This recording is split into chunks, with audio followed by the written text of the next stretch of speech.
Oop. All right. Hopefully the microphone is working, even though it doesn't look like it is.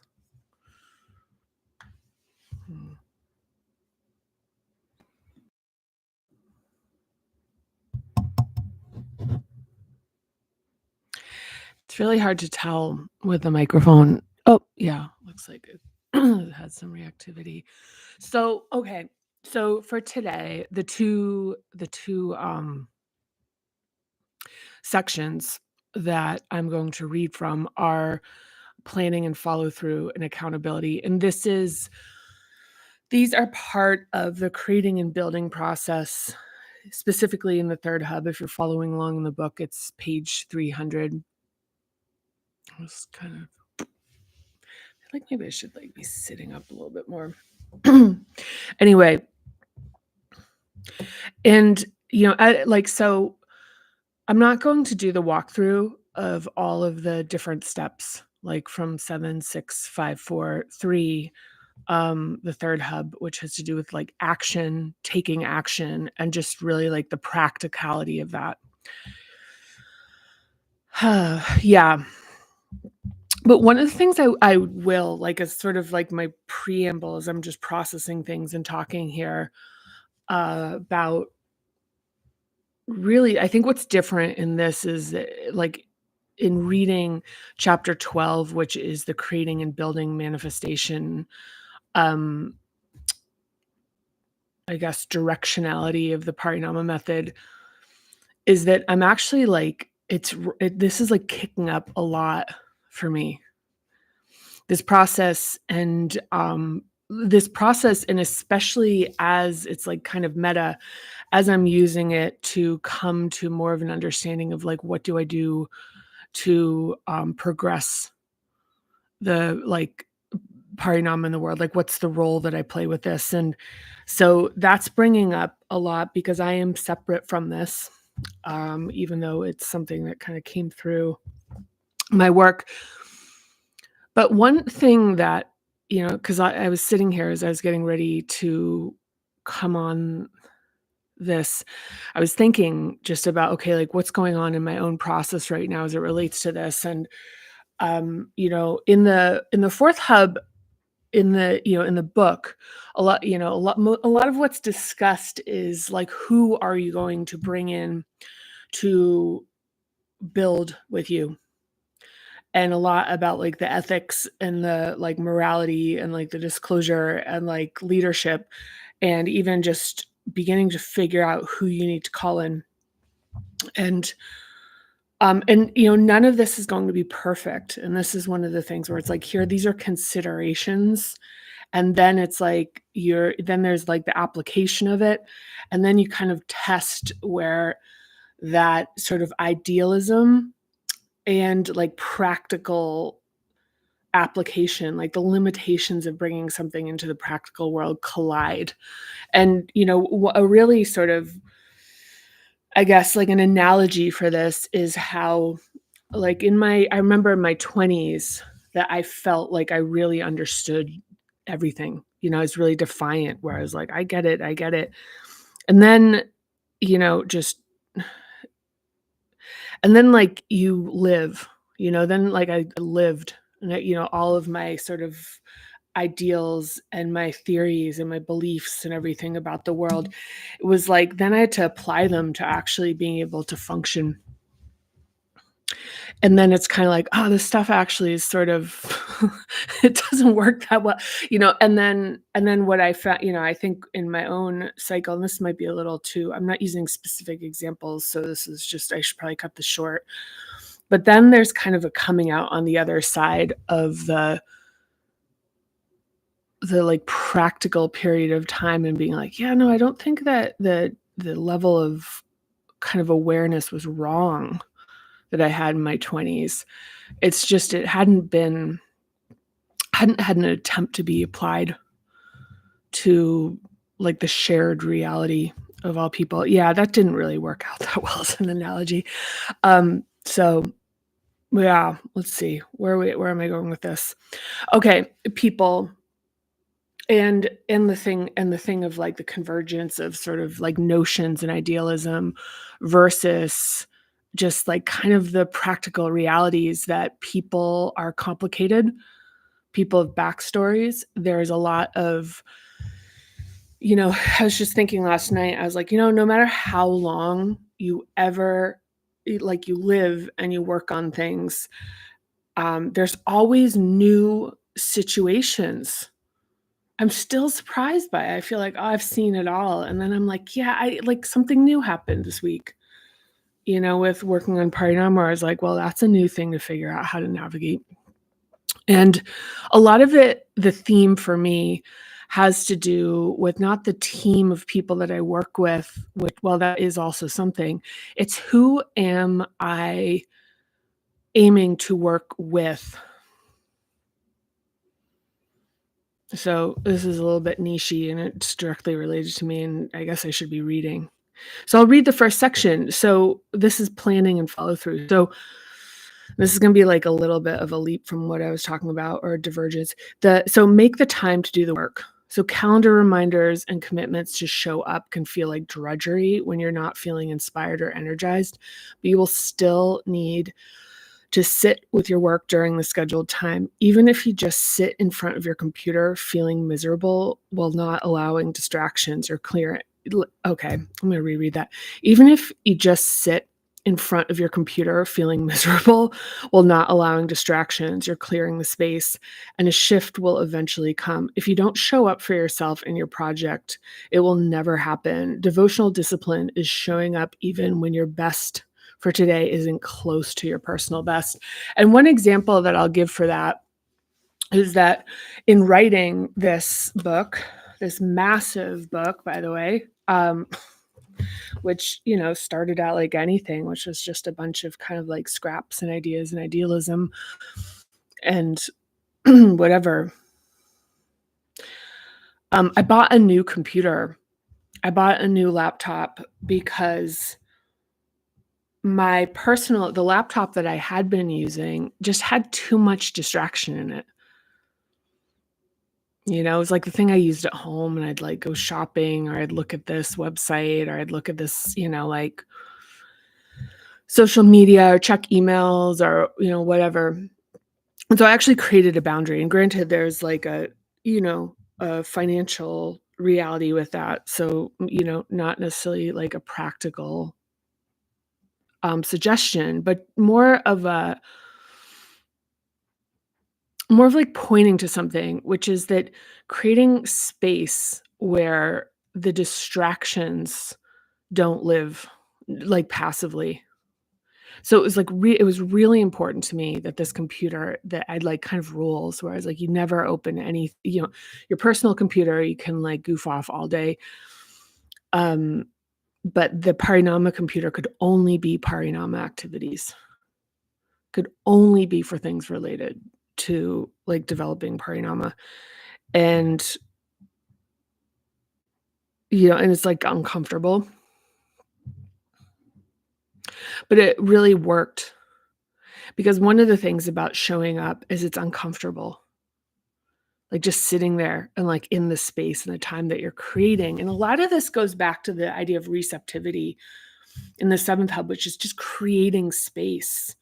And the idea that it's supposed to be immediately full and immediately productive and immediately working, immediately functional, immediately like giving like results and outcomes and outputs and all this kind of stuff. It's like the summoning of what you're creating requires this quality that is just absolutely not valued in our culture, which is this kind of stillness and space and active inaction, which is to basically stay in a space where nothing exists yet and just be uncomfortable there.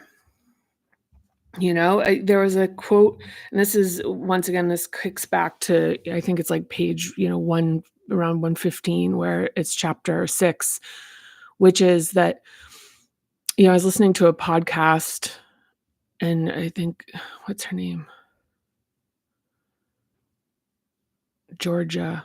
What's her last anyway, but she said, "Look, you don't" like, she was talking about doing work, and she's like, "You don't have to be enthusiastic, you just have to show up," like, and that really was, like, I remember that being like, "That's it," like, you just have to show up even if you're not excited about it, and that's where a lot of, like, even popular culture about, like, having a great attitude and, that, your vibration and all that kind of stuff is like, "Oh, if I don't feel like I don't wanna bring negative energy to this project," and, it's like, be present with it. If there's bad feelings or if it's like it's uncomfortable or it's like there's expectations that aren't being met, that's a great place to practice with even just being there with yourself for that and continuing to believe in yourself and just continuing to show up. So some of the ways to make that I used to block time off in my calendar.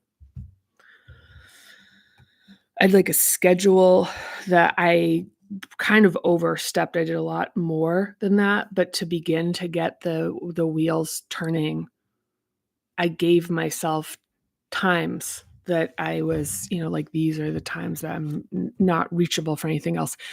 And, sometimes I wouldn't show up. Like sometimes, it happens. It's like sometimes it doesn't happen, but bringing consciousness to that. I want to think a little bit more on that. Like,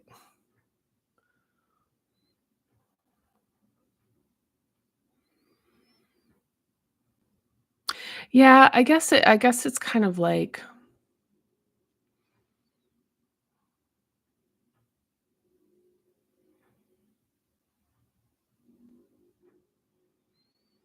yeah.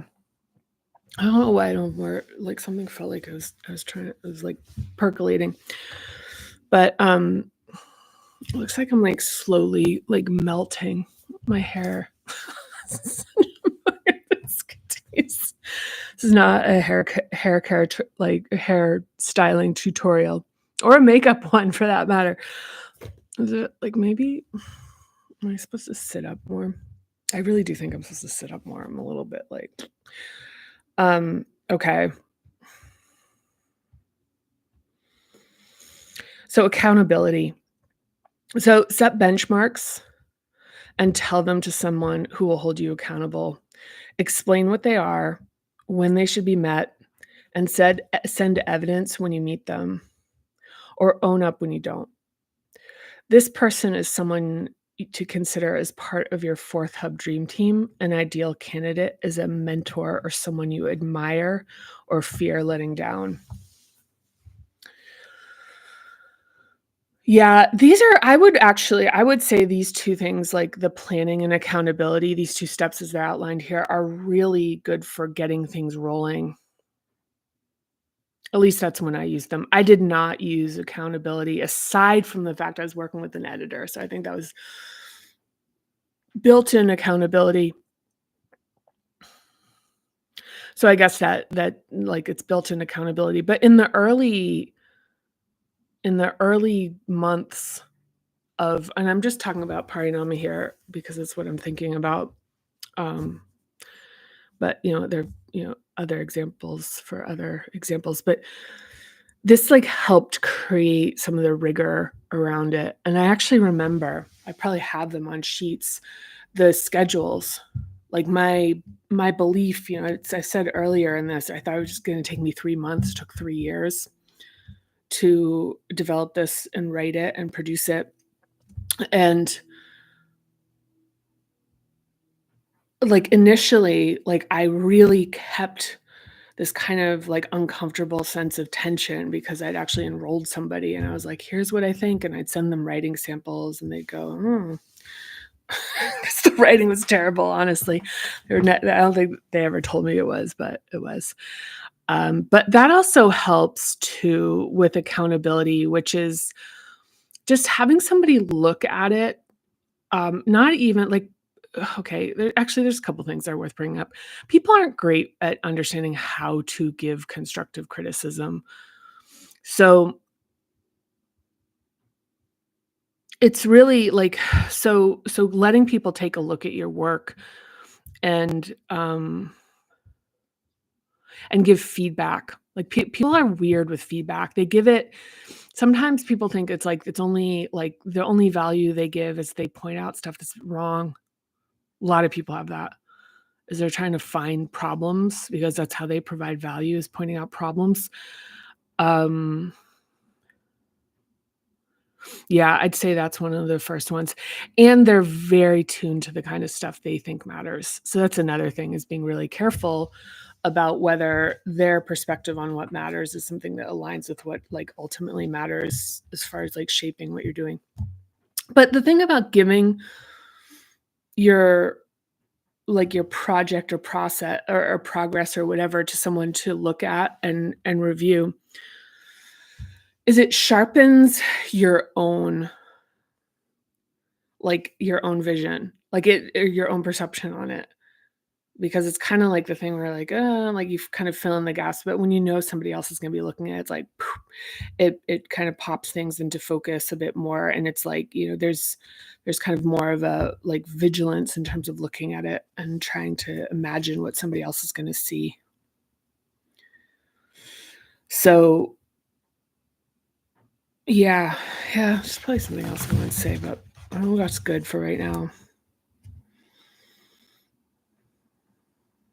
I think, like, honestly, one of the things is for me right now is that I don't have, um, I'm not working with anybody in this capacity right now, which is something to think about because it actually, like, being able to let's see, let's think through that.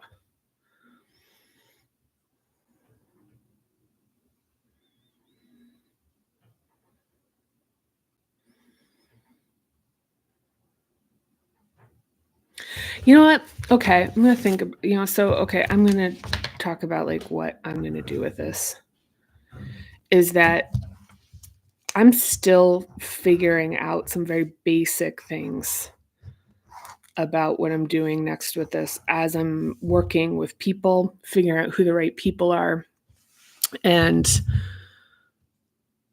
the right way to do this,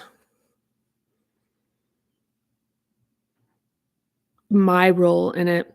But I think the move for me right now has to do with coming up with some very, like, to the extent I can get to, parameters of things I'm trying to figure out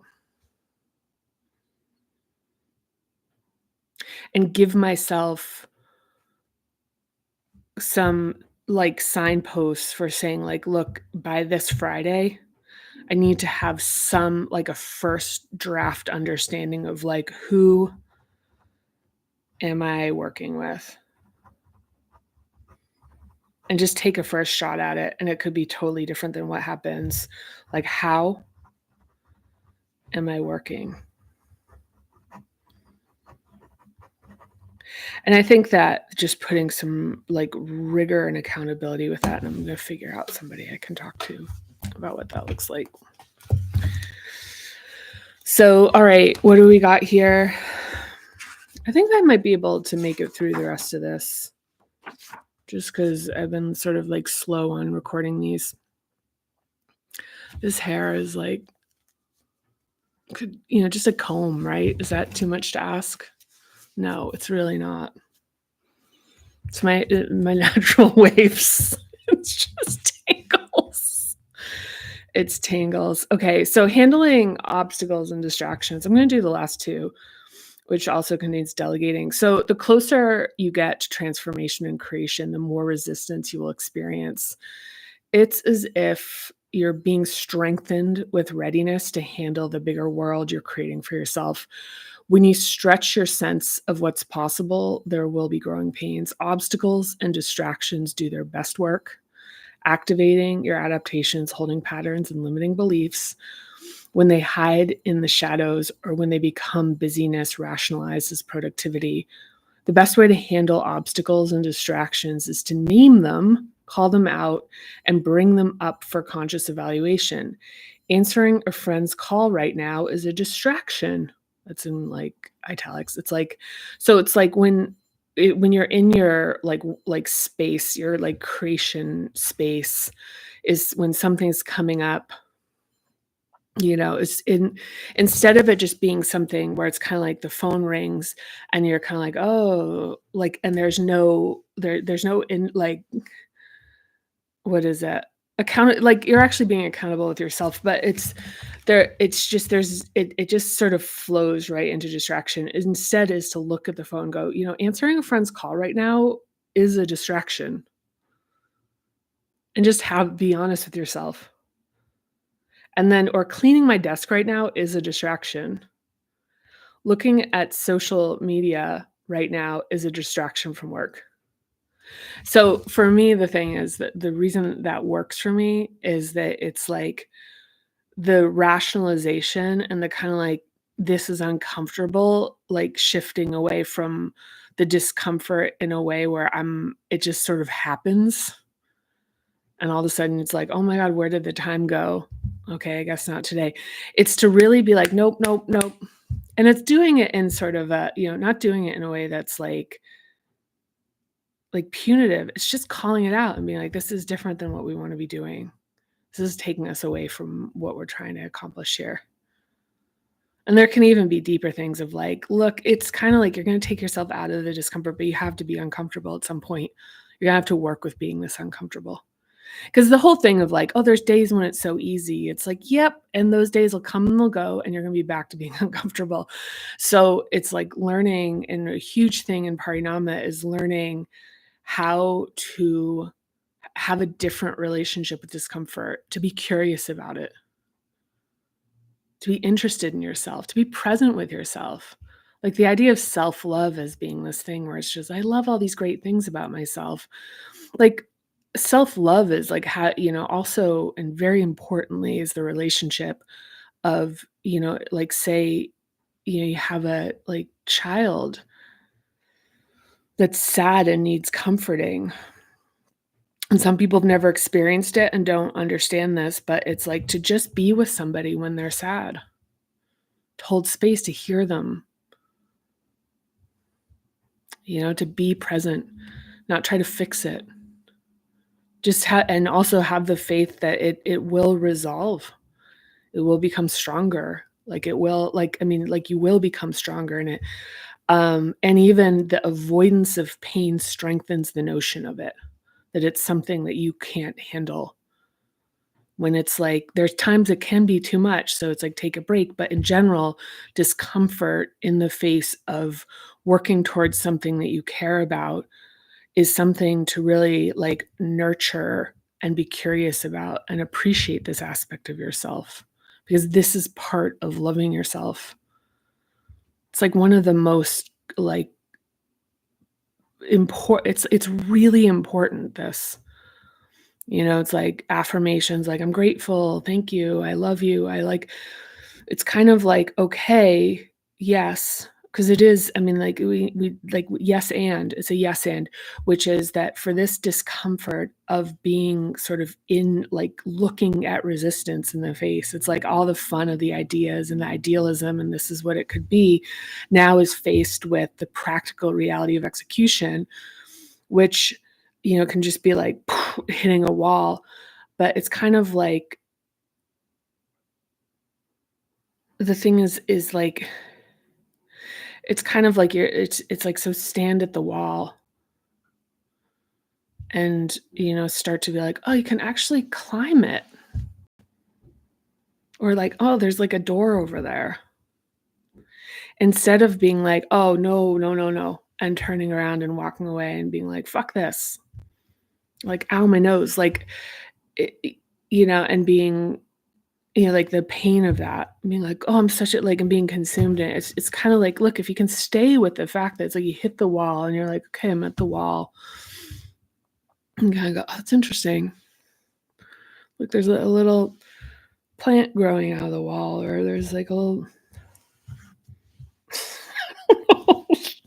little family of country mice stirring porridge in a little hole. I don't know. All I'm saying is that this is like this relationship with, like, the discomfort of this of practical execution. And the thing is, there are people like me, and I will say I am someone that tends to be, I would, in general, tends to be really driven, like, as far as like a very specific kind of working. Done a lot of it. I mean, this book, it's very meta, like what we're talking about is like my ability to execute on something that has parameters. Topical. Um,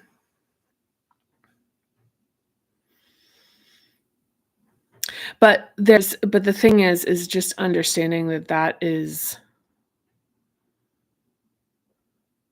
yeah, I'm actually not gonna talk about, like, what that represents, like, because that one's, yeah, nope, that's not coming through right now. Okay, so a common obstacle is that there will be people who agree to do something and either not follow through or not do it on time, and you'll make decisions that don't work out, invest in efforts that get no return.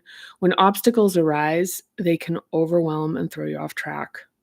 When this happens, call it out as a matter of fact so you can move forward. My logo designer quit. That's an obstacle. Or I'm tired right now when I need to be energized. That's an obstacle.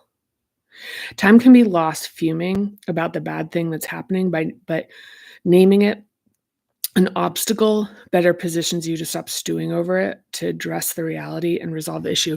So I had an early on thing where I had a someone I was really excited about to work on some of the visuals for Parinama in the very earliest of stages. And and then they like took another job. And I remember that like the effect that had on me was I was like mad that anyone, this is very early in this, I was just mad that anyone wouldn't see that this is like this incredible thing, and like why would you want to do anything else? Like that was just, there was like a whole thing about that where like I was hurt that way. Um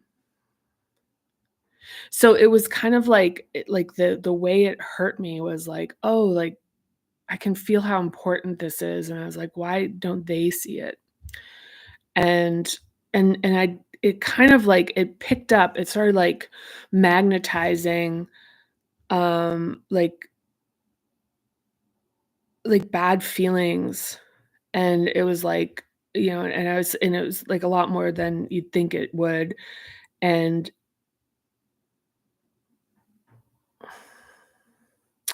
so, like, the thing to say, like, yeah, it's just an obstacle.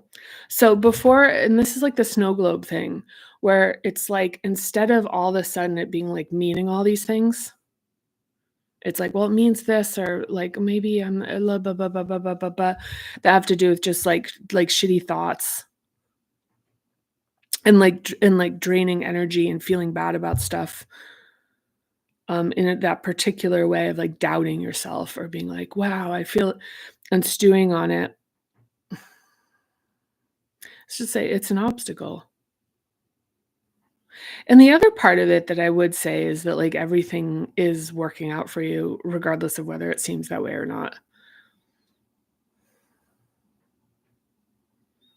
And that's a whole other thing. That's kind of a little too big for this right now, on it for this particular topic. But there's also a bit of like trusting. So as long as you're showing up and you're like you're showing up in this very particular way, and you're making the space and you're letting yourself be uncomfortable, there's also this very complementary opposite aspect of the fact that it's like trusting the things that like that you can feel, like where there's this kind of activated quality. Yeah, that's nuanced. So time can be lost fuming about the things that happened, but naming it an obstacle better positions you to stop stewing over it, to address the reality and resolve the issue.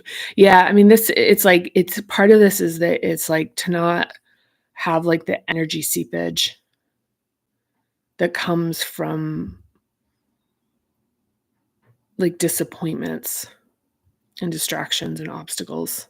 Just naming them, being like, that's an obstacle. Like, that's something that needs to be solved. And also, I mean, to a certain extent, looking at like, okay, so it's not happening the way I thought it should. And in this particular project, and certainly in many others, but I'll speak specifically to Parinama, in retrospect, every single thing that didn't go right, and it's happening right now, is like this kind of trusting of that, of being like, yeah, it's working out. It's working out. I mean, all of the efforts and the investment I put into, like, I've discussed this before, like the marketing of this, it just was like so energetically upside down. Once again, I want to say this is not blaming any of the people that took part in this. It just wasn't the right thing for it. And I didn't know where else to go with it. So I was like, yeah, let's keep going, even though this clearly is like out of alignment. So last but not least here, delegating. So perfectionism may have you believing you're supposed to be good at everything that's part of your project, but this is not possible. And even if you are great at everything, your time is a limited asset. A trap at this stage is not trusting others to do the same high quality work as you and believing this is the reason to do it all yourself. Learning to work with your unique capabilities and shortcomings is part of knowing and accepting yourself. It's surprisingly common for people to fixate on the talents they lack. Instead, get support from people who are strong where you're weak and double down on your strengths. The reality is that there are things you're extraordinarily good at doing, things you're okay at doing, and things you're not good at doing. To be outstanding, focus on doing the extraordinary and delegate. Also, if you beat yourself up as you struggle with your attention span or anything else typically associated with willpower, you may be neurodivergent. So take the time to get support, create work habits that make sense for you, and give yourself a fucking break. All right, that is third hub. We did it. Yeah.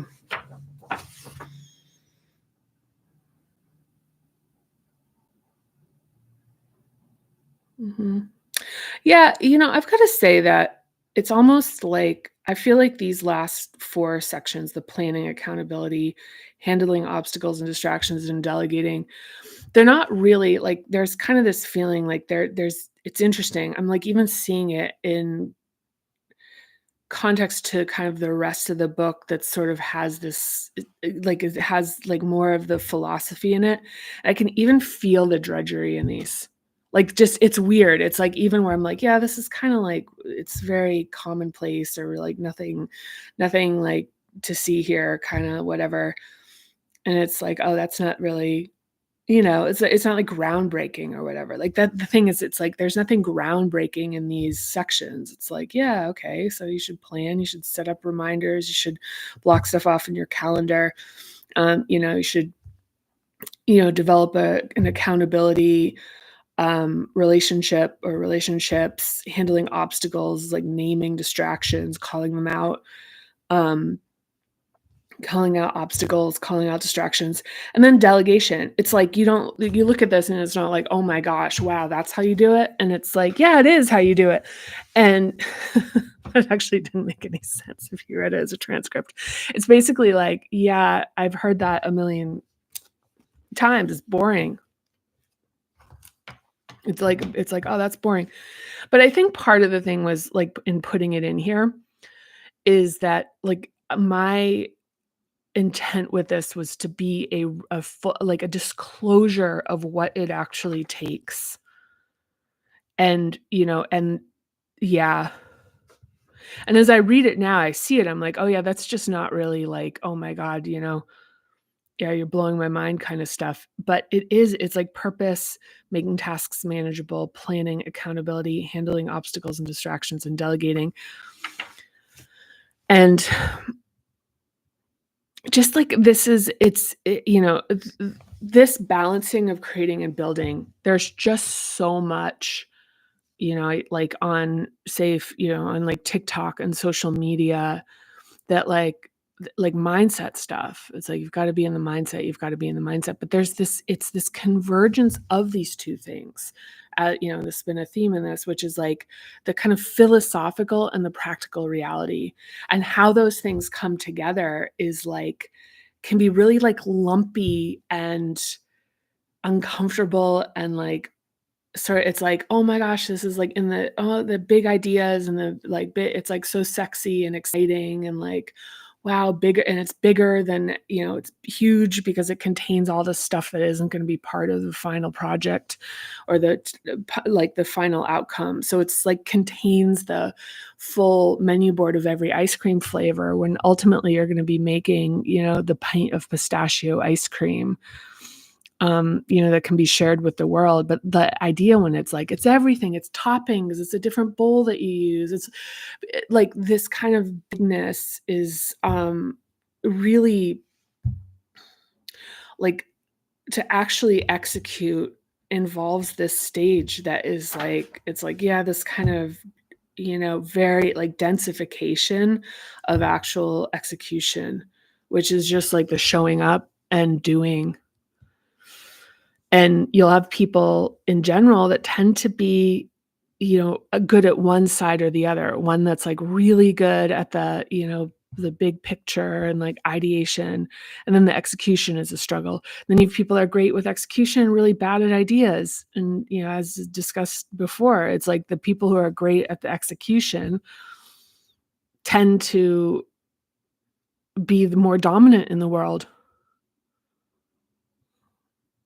Yeah, because truthfully, like, as we're getting to these later stages here, you can actually create something without the top upper hubs.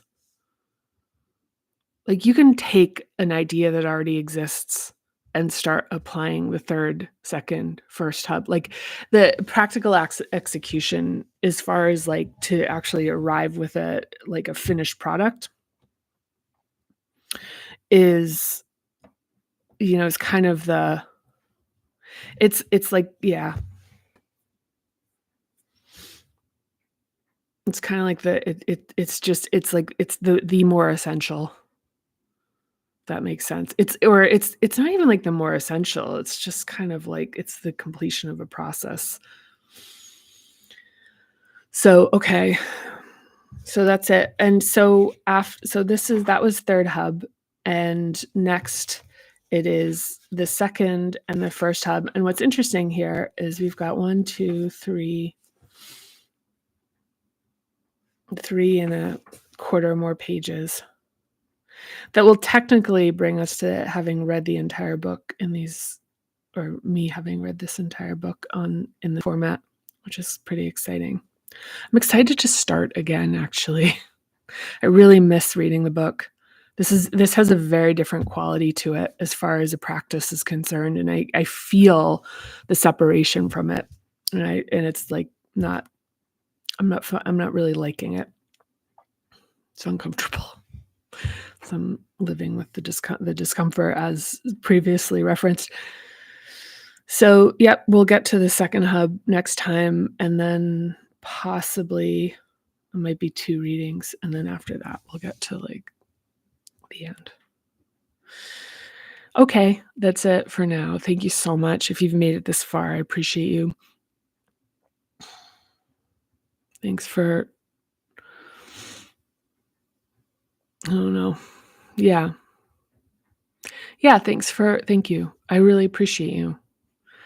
And if you are finding that this is hard, like, we are both finding that together. If you're finding this is easy, I admire you for that.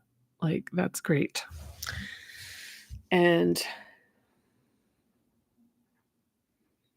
yeah, that's it for now. All right. Sending you lots of love. I'll see you next time. Bye.